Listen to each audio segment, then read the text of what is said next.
ಶ್ರೀ ಗುರುಭ್ಯೋ ನಮಃ. ಹರಿ ಓಂ. ಶ್ರೀ ಅನಂತ ಪದ್ಮನಾಭಾಯ ನಮಃ. ಶ್ರೀ ಸಿದ್ಧಾತ್ಮತೀರ್ಥ ಗುರುಭ್ಯೋ ನಮಃ. ಹರಿ ಓಂ. ನಾವೀಗ ಇಲ್ಲಿರೋದು ತಿರುವನಂತಪುರಮಿನಲ್ಲಿ ಅನಂತ ಪದ್ಮನಾಭನ ಕ್ಷೇತ್ರದಲ್ಲಿ ಇದ್ದೀವಿ. ಇಲ್ಲಿ ಕೇವಲ ಅನಂತ ಪದ್ಮನಾಭನಷ್ಟೇ ಇಲ್ಲ, ಕಿಂತು ಇಲ್ಲಿ ನರಸಿಂಹದೇವರು, ರಾಮ, ಕೃಷ್ಣ, ವೇದವ್ಯಾಸ ಈ ರೀತಿಯಾಗಿ 5 ರೂಪದಿಂದಾಗಿ ದೇವರ ದರ್ಶನವನ್ನು ಕೊಡ್ತಾನೆ. ಇಲ್ಲಿ ದೇವರು ಕೂತು, ಮಲಗಿ ಮತ್ತು ಎದ್ದು ನಿಂತು 3 ರೀತಿಯಾಗಿ ದೇವರ ದರ್ಶನವನ್ನು ಕೊಡೋದು ಕಾಣುತ್ತದೆ. ಜಗತ್ತಿನಾಗ ಎಲ್ಲಿ ಈ ರೀತಿಯಾಗಿ ಕಾಣಿಸಂಗಿಲ್ಲ. ಒಂದು ಕೂತು ಆಶೀರ್ವಾದ ಮಾಡೋದು ಕಂಡಿರ್ತದ, ಅನುಗ್ರಹ ಮಾಡೋದು ಕಂಡಿರ್ತದ, ಅಥವಾ ನಿಂತು ಅನುಗ್ರಹವನ್ನು ಮಾಡೋದು ಕಂಡಿರ್ತದೆ, ಅಥವಾ 2 ರೀತಿಯಾಗಿ ಕೂತು ನಿಂತು 2 ಒಂದೇ ಕಡೆ ಆಗೋದು ಕಂಡಿರ್ತದೆ. ಇಲ್ಲಿ ಮಾತ್ರ 3 ರೀತಿಯಿಂದಲೂ ಕೂಡ ದೇವರು ಅನುಗ್ರಹವನ್ನು ಮಾಡಿ, ದರ್ಶನವನ್ನು ಕೊಟ್ಟು ಅನುಗ್ರಹವನ್ನು ಮಾಡೋದು ಕಾಣಿಸ್ತದೆ. ಇಲ್ಲಿ ದೇವರು ಸಕುಟುಂಬ ಸಪರಿವಾರ ಸಹಿತ ಇದ್ದಾನೆ. ಯಾವ ರೀತಿಯಾಗಿ ಅಂತಂದ್ರೆ ಬ್ರಹ್ಮದೇವರು, ರುದ್ರದೇವರು, ಗಣಪತಿ, ಅವ್ರ ಮಕ್ಕಳು, ಈ ರೀತಿಯಾಗಿ ಮಕ್ಕಳು, ಕಿರಿಮಕ್ಕಳು ಎಲ್ಲರ ಜೊತೆಗೆ ದೇವರು ಇದ್ದಾನೆ. ಅದಕ್ಕೋಸ್ಕರ ಇಲ್ಲಿ ನಾವು ಒಂದು ಸರ್ತಿ ನಾವು ಬಂದು ಹೋದರೂ ಸಹಿತ ಮತ್ತೆ ದೇವರು ಕರೆಸ್ಕೋಬೇಕಾದಾಗ ಸಕುಟುಂಬ ಸಪರಿವಾರ ಸಹಿತ ಆಗಿ ಕರೆಸ್ಕೊಳ್ತಾನೆ. ಇಲ್ಲಿ 2 ಉತ್ಸವ ಆಗತ್ತೆ. ಒಂದು ಮಾರ್ಚ್ ಏಪ್ರಿಲಲ್ಲಿ 10 ದಿನ ಮತ್ತು ದೀಪಾವಳಿಯಿಂದ 10 ದಿನ 2 ಉತ್ಸವ ಆಗುತ್ತೆ. ಈ 2 ಉತ್ಸವ ಕೂಡ ನಾವು ನೋಡಬೇಕು ಅಂತಂದ್ರೆ ಯಾವ ರೀತಿಯಾಗಿ ಅಂತಂದ್ರೆ, ಅಯ್ಯೋ ಒಂದು ಸೆಕೆಂಡ್ ಕಣ್ಣು ಮುಚ್ಚಿಬಿಟ್ಟಿವಲ್ಲ, ಕಣ್ಣು ಮುಚ್ಚಿದಕ್ಕೆ ಅಯ್ಯೋ ಈ ಸೆಕೆಂಡ್ ನಾ ದೇವ್ರು ನೋಡ್ಲಿಕ್ಕೆ ಆಗ್ಲಿಲ್ಲಲ್ಲ, ಅಷ್ಟು ದುಃಖ ಪಡ್ತೀವಿ. ಯಾಕಂತಂದ್ರೆ ಅಷ್ಟು ಚಂದ ಉತ್ಸವ ಮಾಡ್ತಾರೆ. ಈ ಕೇರಳದಲ್ಲಿ ನಾವು ಊಟಕ್ಕೆ ವ್ಯವಸ್ಥೆ ಇಲ್ಲ, ತೀರ್ಥ ಪ್ರಸಾದ ವ್ಯವಸ್ಥೆ ಇಲ್ಲ, ಅಲ್ಲಿ ಮಡಿ ಮೈದಿನ ಅನುಕೂಲ ಅದನೋ ಇಲ್ಲವೋ ಅಂತನ್ನುವಂಥ ವಿಚಾರದಿಂದ ಕೆಲವೊಬ್ರು ಬರಲಿಲ್ಲ ಪಾಪ. ಆದರೆ ಇಲ್ಲಿ ಮಾಡುವಂತಹ ಉತ್ಸವ ನಮಗೆ 2 ಕಣ್ಣು ಸಾಲಂಗಿಲ್ಲ, ಅಷ್ಟು ಚಂದ ಉತ್ಸವ ಮಾಡ್ತಾರೆ. ಇಲ್ಲಿಂದ ನಮಗೆ ತೋತಾದ್ರಿ ಮತ್ತು ವರ್ಕಳ ಮತ್ತು ಇಲ್ಲಿಂದ ನಿಮ್ಮ ಕನ್ಯಾಕುಮಾರಿ ಈ ಕ್ಷೇತ್ರಗಳೆಲ್ಲವೂ ಕೂಡ ಹತ್ರ ಆಗ್ತದೆ. ಇದೆಲ್ಲವೂ ಕೂಡ ನೀವು ಹೋಗಿ ಬರ್ಲಿಕ್ಕೆ ಎಲ್ಲದಕ್ಕೂ ಕೂಡ ನಾವು ವ್ಯವಸ್ಥೆ ಮಾಡಿಕೊಡ್ತೀವಿ.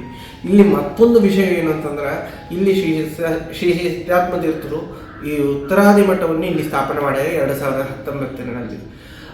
ಈಗ ಒಂದು ಕೆಲವು ತಿಂಗಳಿಂದಾಗಿ ಇಲ್ಲಿ ಮಠವು ನಡೆಯಲಿಕ್ಕೆ ಪ್ರಾರಂಭವಾಗಿ ಕೆಲವು ತಿಂಗಳಲ್ಲೇ ಎಷ್ಟೋ ಜನಗಳು ಬಂದು ತೀರ್ಥ ಪ್ರಸಾದವನ್ನು ಸ್ವೀಕಾರ ಮಾಡಿ ಮತ್ತು ಇಲ್ಲಿ ಇಳಿದುಕೊಳ್ಳೋಕೆ ವ್ಯವಸ್ಥೆಯು ಅದನ್ನೂ ಸ್ವೀಕಾರ ಮಾಡಿ ಸ್ವಾಮಿಗಳ ಅನುಗ್ರಹಕ್ಕೆ ಮತ್ತು ಅನಂತ ಪದ್ಮನಾಭನ ಅನುಗ್ರಹಕ್ಕೆ ಪಾತ್ರರಾಗಿದ್ದಾರೆ.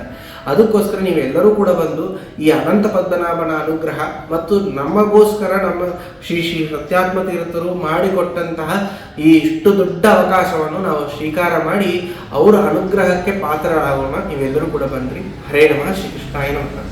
ನನ್ನ ಹೆಸರು ಆನಂದರಾವ್ ಅಂತ, ಭಾಗ್ಯಶ್ರೀ, ಕೊಂಡಿ ಫ್ಯಾಮಿಲಿ, ಬೆಂಗಳೂರಿಂದ ಬಂದಿದ್ದೇವೆ. ಹಿಂದೆ ತಿರುವನಂತಪುರಕ್ಕೆ ಸಾಕಷ್ಟು ಸಾರಿ ಬಂದಿದ್ರೂ ಈ ಸಲ ವಿಶೇಷವಾದ ಒಂದು ಅನುಭವ ಆಗಿದೆ.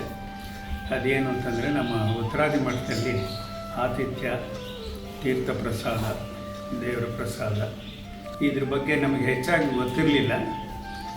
ಈಗಷ್ಟೇ ಒಂದು 10 ದಿವಸದ ಹಿಂದೆ ನಮ್ಮ ಉತ್ತರಾದಿ ಮಠ ಇನ್ಫೋನಲ್ಲಿ ಮೆಸೇಜ್ ಬಂತು. ಅದನ್ನು ನೋಡಿ ನಾವು ಆನಂದ ತೀರ್ಥರ ಅವ್ರನ್ನ ಕಾಂಟ್ಯಾಕ್ಟ್ ಮಾಡಿದ್ವಿ. ತಕ್ಷಣ ಅವರು ಪ್ರಾಂಪ್ಟಾಗೆ ಅದಕ್ಕೆ ಉತ್ತರ ಹೇಳಿದರು. ಇಲ್ಲಿ ಬಂದ ಮೇಲೆ ಗೊತ್ತಾಯಿತು ಇಲ್ಲಿ ವ್ಯವಸ್ಥೆ ಎಷ್ಟು ಚೆನ್ನಾಗಿದೆ ಅಂತ. ಪ್ರತಿಯೊಂದು ಅಚ್ಚುಕಟ್ಟಾಗಿ ಮಾಡಿದ್ದಾರೆ. ಮನಸ್ಸಿಗೆ ಭಾಳ ನೆಮ್ಮದಿ ಆಯಿತು. ಸಾತ್ವಿಕವಾದ ಒಂದು ಆ್ಯಂಬಿಯನ್ಸು. ಅನಂತ ಶಯನನ ದರ್ಶನ ಆದಮೇಲೆ ಈ ಥರ ಒಂದು ಅನುಭವ ಆಗುತ್ತೆ ಅಂತ ನಾವು ಅಂದ್ಕೊಂಡಿರಲಿಲ್ಲ. ಹೀಗೆ ಮುಂದುವರಿಲಿ.